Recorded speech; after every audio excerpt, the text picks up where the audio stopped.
Parker Hayes here, reporting for, well, not exactly duty, but something like it.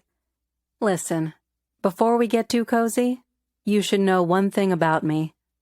Trouble follows me around like a lost puppy with an attitude problem. You'd think I'd be used to it by now, but somehow, it still manages to knock me off my feet every time it shows up unannounced. Take that crisp winter morning, for instance, a few weeks before my big Valentine's Day Sweethearts event and fresh off the heels of the Frostfest mayhem. Who could have guessed it'd turn into another tangled mess, leading straight to a second murder at the Beauregard mansion? Spoiler alert, certainly not me. I started the day in my usual fashion, rolling out of bed before the crack of dawn, showering, getting dressed, then heading downstairs to my cafe, Cacio Latte.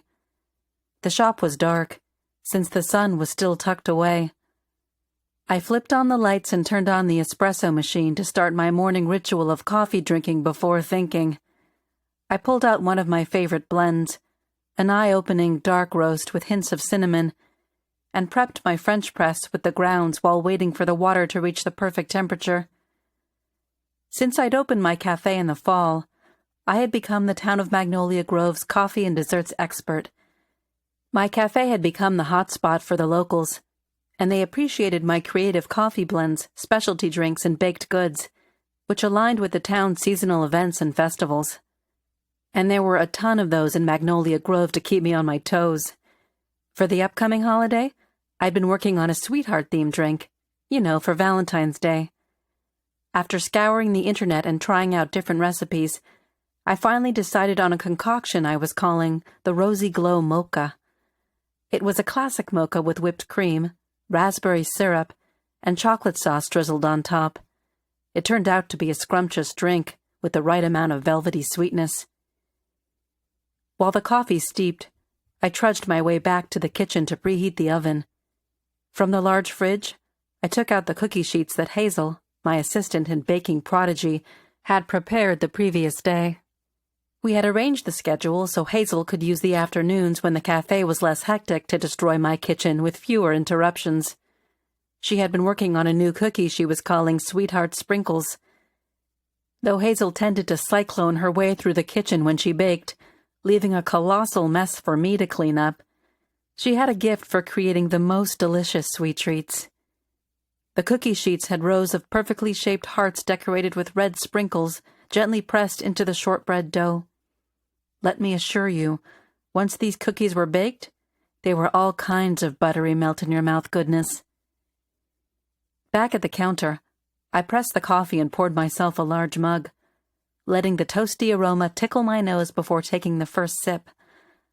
I cupped the warm drink in my hands and nestled it against my chest, giving myself all the pleasant feels. The early morning hours were the best part of the day, and I enjoyed those sacred moments that filled me up with fortitude before the crowd of coffee drinkers came bustling through the front door. As the coffee kicked in, I finished setting up for the day. On each table, I placed a delicate vase with a few stems of fresh flowers, courtesy of my weekly delivery from Blossom and Bloom. I'd grown close to the shop's owner, Eleanor Green, after saving her life during the holidays, but that's another story. Her gratitude was heartfelt. "I owe you my life, Parker." I joked about repayment, a 10% discount, and a guarantee her talented son, Oliver, would graduate from art school. The flowers were a delicate touch, soft pink and white roses that added a romantic vibe to the room. Once the front of the cafe was set up, I poured myself a second cup of coffee and headed back to the kitchen to start baking the cookies. The scent of sugary, buttery shortbread soon filled the kitchen and wafted into the cafe. I finished with the rest of the morning setup, getting in sips of coffee. Then I flipped the sign to open, made my way back to the counter, and waited for the second best part of the day. The door jangled open, and in walked Whit Hawthorne, the town historian and my handsome boyfriend.